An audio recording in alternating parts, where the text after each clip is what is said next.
বিলম্বে ইফতার করবেন না কখনো। এক নাম্বার, দেরি করে ইফতার করা নিষিদ্ধ। ইহুদিরা দেরি করে ইফতার করে। লা ইয়াজালুন নাসু আলা খাইরিন মা আজ্জালুল ফিতরা।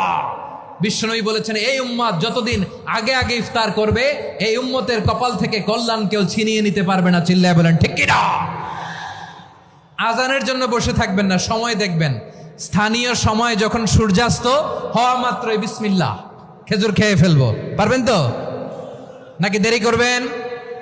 দুই নাম্বার, রমাদানের পবিত্রতা বজায় রাখবো। কোনো তর্ক বিতর্ক অশ্লীলতায় আমরা জড়াবো না, ঝগড়া করবো না, সরাসরিও না, ফেসবুকেও না। করবেন কেউ গালি দিলে বলবেন ইন্নী ইমরুউন সায়েম, আমি রোজাদার।